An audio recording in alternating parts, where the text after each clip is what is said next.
Nana gives me a ride to school the next morning because I accidentally missed the bus. Probably not. I consider accidentally falling out of the car, but that would probably hurt. When I get to school, I practically run inside. I don't want to see Wendy. I don't want to talk to her. I don't want to pretend that we are friends or that we were ever friends. I throw my coat and my lunch in my locker and go right to room 213. The door is closed. I'm in such a hurry, I open it without using a Clorox wipe. However, I do cover my hand with my sleeve. Once in my seat, I start working on the homework that's listed on the whiteboard. I keep my head down and let my hair hide my face. I wish the lightning strike would have given me the superpower of invisibility. Sometimes disappearing is the best solution. Lucy! Wendy shrieks when she walks in. You're back! She makes it sound like I'd been gone for weeks. I don't look up from the math problems. You didn't text me back. I shrug. You didn't have fun at my birthday party, she said. Did you? Levi groans and slams down his book in the seat next to me. God, if I have to hear any more about that stupid birthday party, don't be jealous. I'm not, he says, not at all. It's actually the number one thing I'm thankful for, that I do not have to live through your party. Wendy ignores him. Lucy, do you want to come over after school? No, I say. The first bell rings, and Wendy finally makes her way to her seat.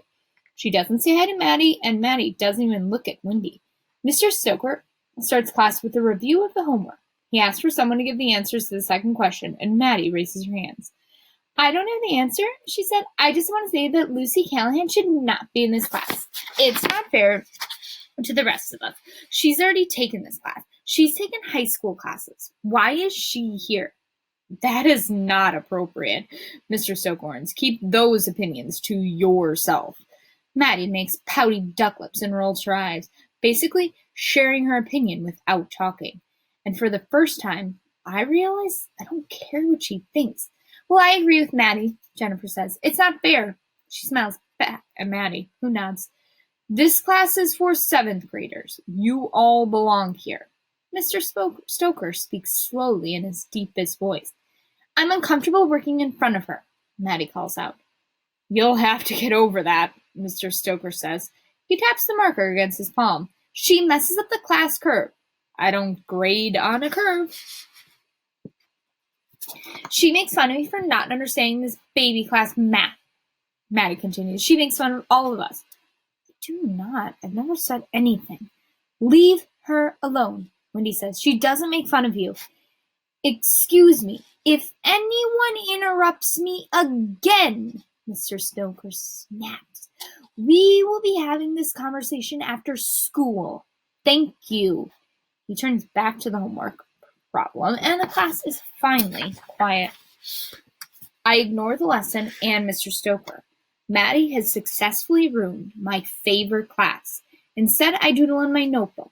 I write the word freak and trace an outline around it over and over until I hit the edge of the paper. For someone who's supposed to be smart, I can't figure out how to get Pi adopted, and I can't figure out Wendy. Why did she tell my secret to someone who is always mean to her?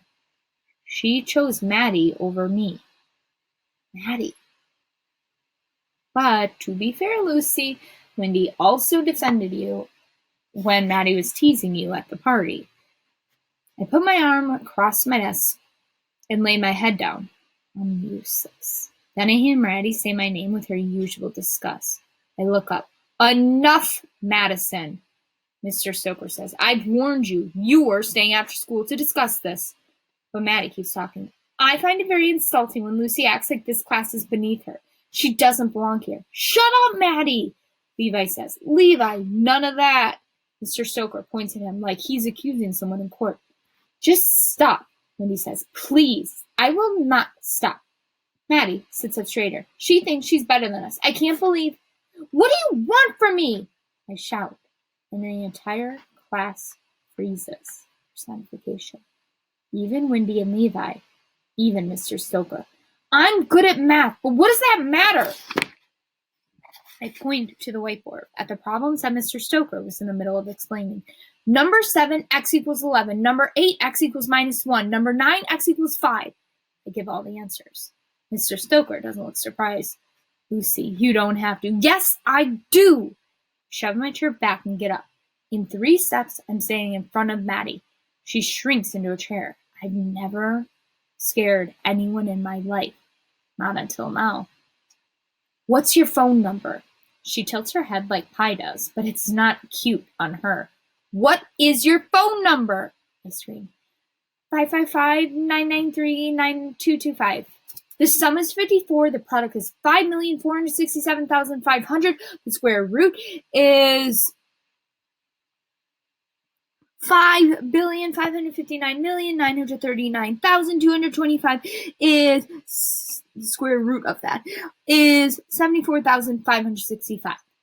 I look around the room. Now, Mr. Stoker does look surprised, like most of the class, maybe even horrified. Only Levi smiles. I'm good at math, I'm great with numbers, but I don't know why this bothers you, Maddie. That is something I can't figure out. She scowls. You try to put me down and make me feel bad, but there's nothing you can do that feels worse than having a sick dog and having someone who you thought you could trust turn on you. Losing that person is what stinks. My nose starts running. Take a gulp of air like I'm drowning. You don't matter to me. Maddie stares at me, her eyes filled with tears. You don't matter to me, I say again. Then I point to Levi. He matters? Then Wendy. She matters. Well, she used to, until Wendy blinks hard, but I turn back to Maddie. You are nothing to me. You are nothing. A big fat zero. I swallow hard and take a breath. So stop trying so hard to ruin my life. I need to get out of here. Away from Mr. Stoker and Wendy and even Levi, who doesn't get it. Without taking any of my stuff, I run to the door. As it closes behind me, I think I hear someone call my name. I think it's Wendy. Chapter 36. My heart crashes personification against my ribs. I can hear it in my ears, and I feel the thumping all the way to my feet. Picture it, visualize it. This should feel like a victory. I've confronted the enemy. It doesn't. I run down the hall and shove open the doors that lead to a small courtyard. The cool air fills my chest. I kick the stone bench that's engraved with Elizabeth Merritt, July 19, 1993 to February 12, 2005. She lived 4,226 days. My stupid brain calculates Elizabeth's life without ever even giving permission. What can I do? I tap my foot 3 times. Maybe I'll get into NCASME. It was a mistake coming to the school. Nana's mistake. You don't need to be a genius to calculate that. You don't belong here. My breathing is almost back to normal when the door bangs open and I jump. You can't be out here! It's the assistant principal. You should be in class. Sorry. She steps closer. I didn't feel good. I needed air. She holds open the door. Let's talk in my office. I spend the next 17 minutes answering questions and promising I will talk to the guidance counselor if I have any further issues. I will. Then I'm finally allowed to call Nana. I tell her I have an awful stomachache and a headache and convince her to pick me up. You okay, Lucy? Nana asks as we drive away from school. Fine. Stare out the window and count. Thought you were sick. She glances at me. I am sick. Well, then what's wrong? She asks. Nothing's wrong. I'm just sick. Need to go home. I wish Nana would stop talking. Okay, you can go home today, but we need to figure out what's making you sick, and soon, because tomorrow I've got my bowling league, and if you call me during bowling, I will not answer. I am not missing it for anyone, not even you. She tries to grab my hand, but I pull away. I said I'm not going back. The team captain is Mike Renwood. He's single and has hair. She keeps talking like I didn't say anything. Well, some hair. Put it this way. For an over 60 gentleman, he's a 10 out of 10. I know Nana is joking around. She wants me to groan or roll my eyes or say gross, but not in the mood. She doesn't understand. I swear I'm not going back to that school. When we get back home, Nana demands that I sit at the kitchen table. I do my routine, and then she pops a thermometer in my mouth. While we wait for it to beep, she pours me a glass of orange juice. I'm not thirsty. The lady from the office said there was some yelling in math class. Do you want to talk about it? I shake my head. The thermometer beeps 3 times when it's done. Nana pulls it out of my mouth. 98.6, perfectly normal. Lucy, what's going on? I'm not perfectly normal. I'm a freak. Nothing is going on. Fine. Do you want to play a game? No. Watch TV? No. I need to run to the pharmacy. Do you want to come? We could stop for milkshakes. No. Suit yourself. Nana grabs her purse. Get some rest. Tomorrow, you're going back. Thought of sitting in Mr. Stoker's class again really does make my head pound. He's going to be disappointed, or maybe embarrassed, and I never want to be in the same room as Wendy again. Ever.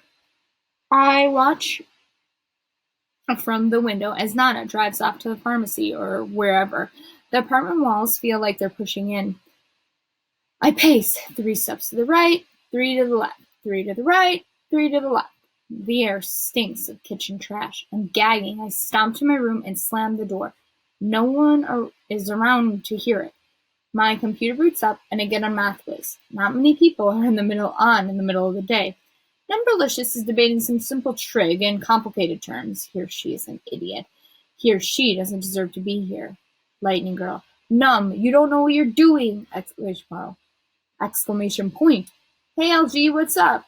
Lightning Girl. Do you know anything at all? You're taking a stupid simple problem and making it complicated. You're a moron. Numberlicious, calm down! As fast as my fingers can move, I type up his or her mistakes and incorrect assumptions. And not only on this problem, but on every issue he or she has taken on in the past week. My eyes are focused on the keyboard. When the computer beeps in protest, I look up and see a wording. Numberlicious has blocked you from the conversation. Fine! I spend the rest of the day telling others, everyone, what they're doing wrong. I get blocked 3 more times. Nana comes home, but she leaves again. Something about going to the library or bank or post office. No bother to listen. My cell phone buzzes in my pocket. There's no one I want to talk to, but I look at the screen anyway. It's Uncle Paul. I know Nana must have told him to call me. You talk to her. She won't listen to me. Why does Nana get to leave? I want to leave. I hate the apartment, and I hate East Hamlin Middle. With nothing stop me, I stomp out the front door. It closes behind me, and the lock clicks. I don't have keys or Clorox wipes, only my phone. Without thinking, I walk down the steps, through the parking lot, and past the bus stop at the end of the street. I turn right and jog across the 4 lanes of Route 68. Cars blare their horns. I hate them, too. Ooh, she is angry.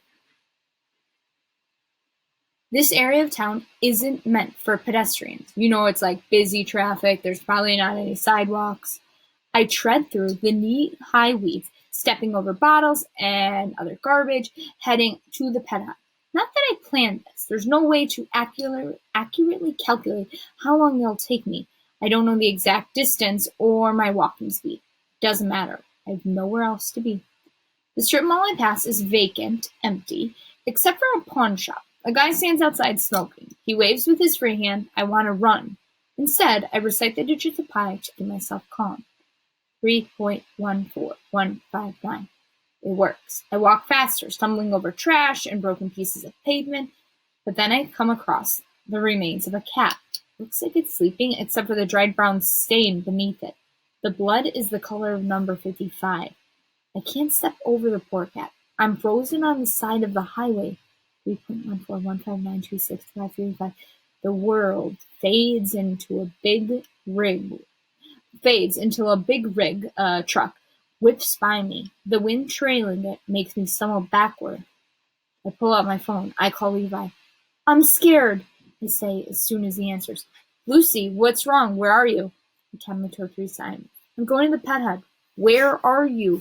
He asks again. On Route 68. I'm walking to the shelter. I try not to sound terrified. My voice still shakes. What? That's stupid. Where's your grandmother? I don't know.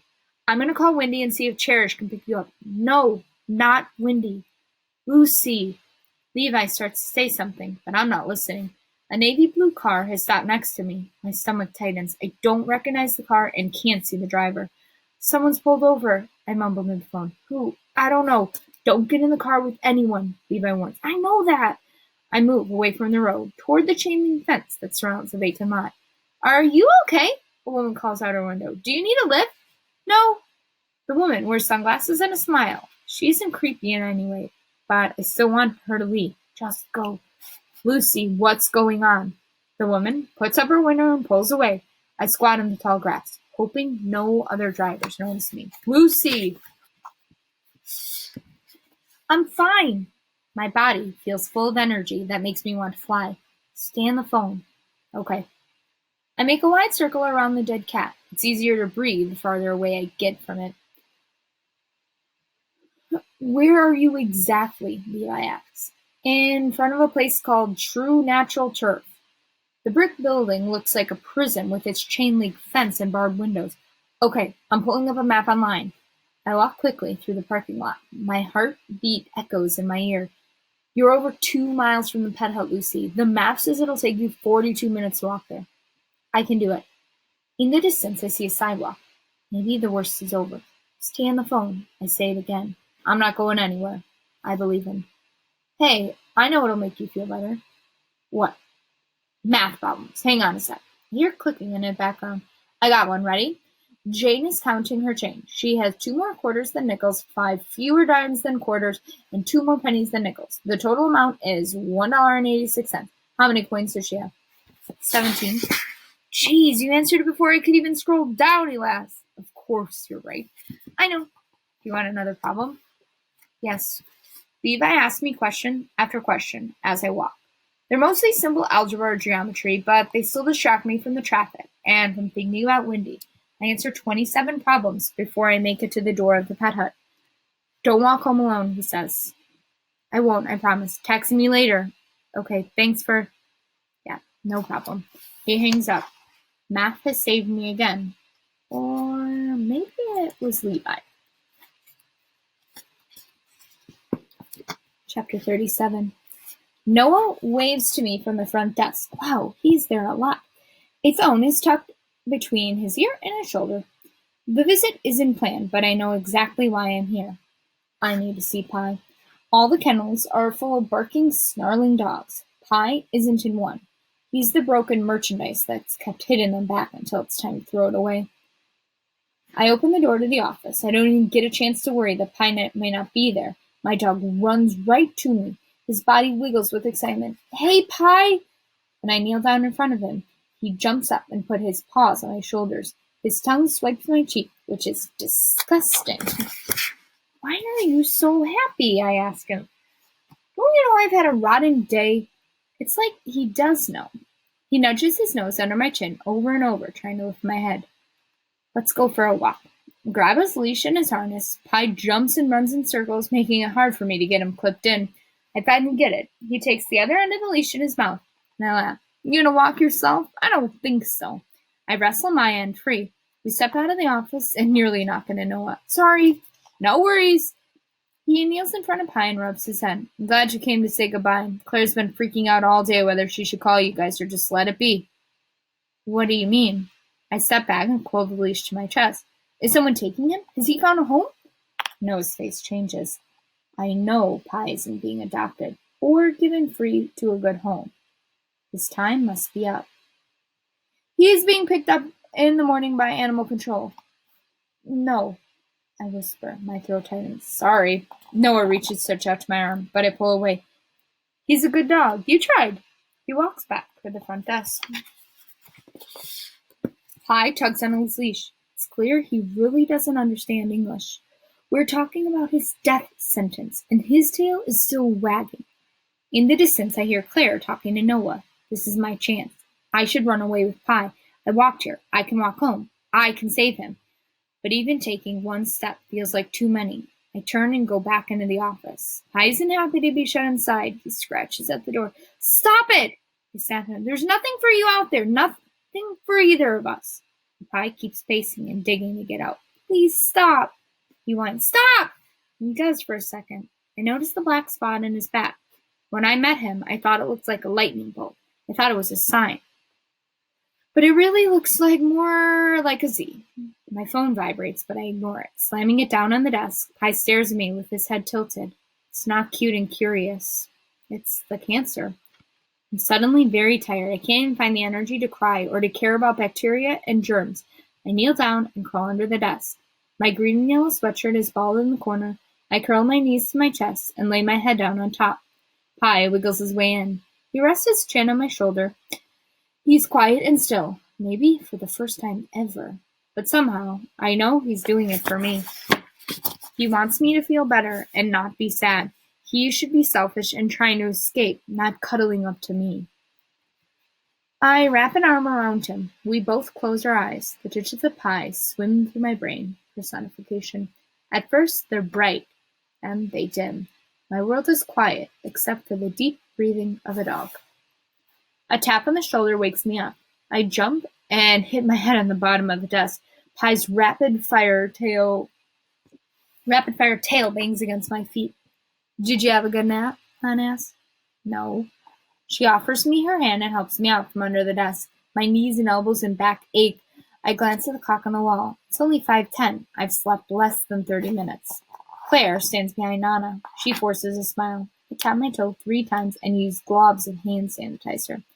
This must be Pi, Nana says. He sniffs and licks her sneakers. They'll probably smell like Cracker Barrel.